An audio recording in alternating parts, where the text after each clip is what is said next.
Hey everybody, welcome back to Video Game Esoterica and our continuing series on the Atomiswave to Dreamcast ROM conversions. And today we're going to be taking a look at a really fun game. It is Extreme Hunting 2. I know what you're thinking, we already did a video on Extreme Hunting 1, and what is the major difference? Well, there's a 2 in the title. But honestly, this is a really better version of the original game, and if you love light gun arcade games, you're definitely going to enjoy it. Before we get too far involved though, hunting this very happy looking moose, if you could do me a huge favor, go down below, hit like and subscribe, ring that notification bell, definitely helps us out. And if you feel so inclined, we got a Patreon link down there as well if you want to support the channel, and we will not buy rifles with it. But like I mentioned in the previous video on Extreme Hunting, these are bar games. These are the type of games that you see showing up at your local bar, things like that, which isn't to say that they're not fun games, they just seem to have a really interesting genre to them. But if you enjoy light gun arcade games, and you've been watching my channel, you know I definitely love them, and if you're new to the channel, spoiler alert, I definitely love them, you're going to really enjoy this game. Now, we did the video on Extreme Hunting, so what is different in Extreme Hunting 2? Well, one, there's a lot more gameplay on offer. Two, the game plays a lot better. It's just a more refined formula of the original game, and it makes it that much more enjoyable. And as I mentioned in the previous video, these are definitely the type of games that you're going to want to play with friends. At a bar, they're amazing. You have some drinks with your friends, you play a couple rounds of Big Buck Hunter or something like this, you have a great time. So if you're at home on your Dreamcast, you have a CRT with a light gun, you can pass that gun back and forth and really have a great time with it. And I do love all these little mini games. Now we have to do prairie dog hunting.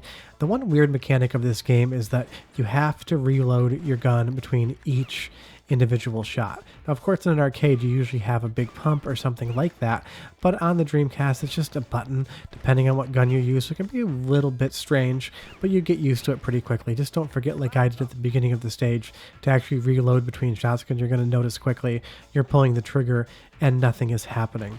But I do love these little interesting mini stages they give you, and they're a lot more fun than the original Extreme Hunting.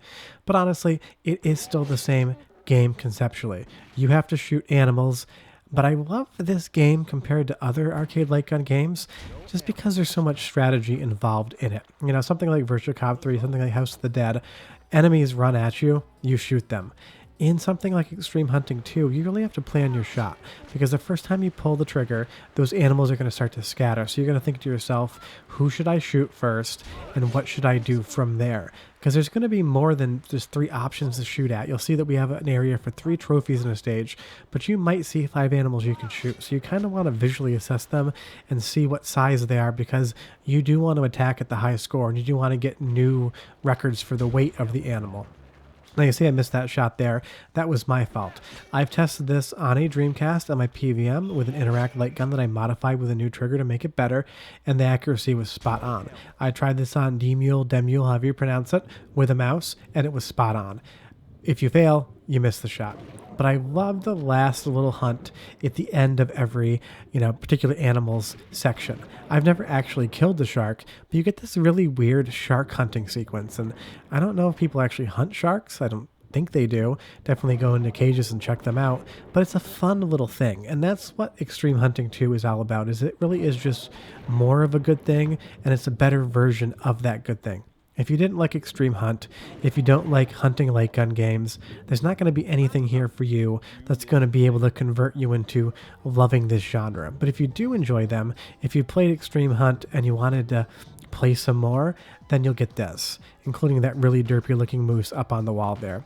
But we're going to move on and we're going to talk about different animals and just kind of go more throughout the game, because this isn't a massive thing. It's amazing to have it on the Atomiswave from the Dreamcast, and big thanks to MegaVolt 85 for making all these work. There's like 2 games left and then everything has been done. And let's, I don't know, hunt some bison. But it's the type of game that you can just have a massive amount of fun with, especially with friends. We're going to try the bow. This is kind of like the game's hard mode, because you're going to either have to have a perfect shot or you're going to have to hit the animal a bunch of times with the bow. And then if you get perfect stages, you're going to be able to unlock additional weapons as well. But this game shines the same way that when you're playing Mario Kart with friends, you're going to have a ton of fun. You can laugh, you can challenge each other. It's going to give you a lot. If you play this alone, I enjoy doing it. I enjoy attacking my high score, but it's going to be like a 10-15 minute gameplay session that I'm going to put it away. But that's what these games are made for. 10 minutes of fun when you're out drinking at a bar. which is obviously something a lot of us don't get the opportunity to do anymore with the entire pandemic going on. So it is really fun to be able to do something like this inside of my own house. Is it the deepest game in the world? No. All you do is shoot animals. There's a lot of timing involved. There's a lot of ammo management that you have to think about, but it is just an arcade light gun game, and they're not the deepest genre ever. You'll see there I took down one buffalo, and then I decided to switch and try to hit another one, and that poor buffalo limps off, and I only got one. So you really do need to worry about your ammo management. Then you get things like this. We're going to be hunting bass with a bow and arrow. I'm sure somewhere in the history of fishing, somebody has shot a fish with an arrow. I certainly couldn't do it, but I guess it's not that unrealistic. But again, the bonus stages are sometimes harder than the actual, trying to hunt a moose or a bison stages. It's really hard to do them really well, but you get better as you play. And that's what I do enjoy about this game, is that your instincts get a little bit sharper. You get better as you put more virtual quarters into this and actually continue to play it. And that's what I've always enjoyed about these games, light gun games in general, is that the more you play them, the better you get and the more fun you do have.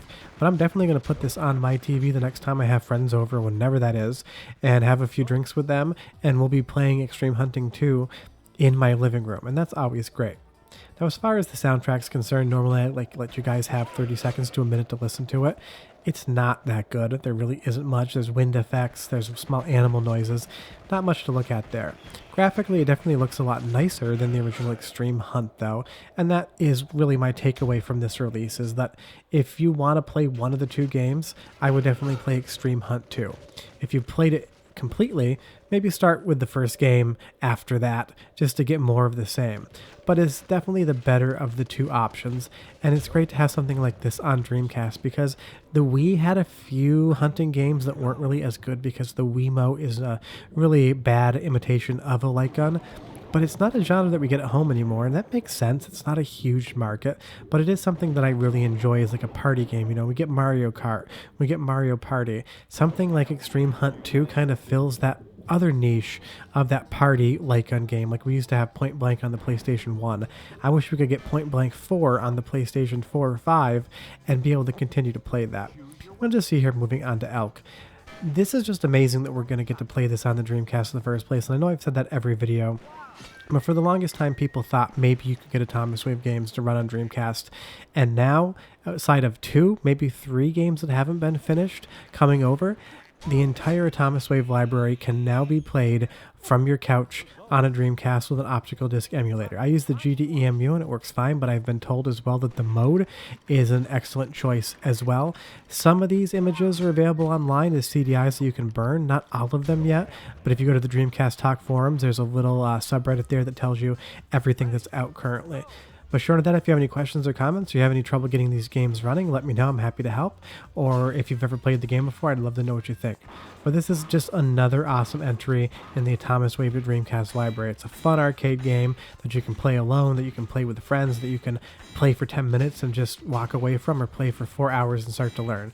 Short of that, we'll have videos on Tuesday, Wednesday, Friday, and Sunday. See you guys next time. Bye-bye.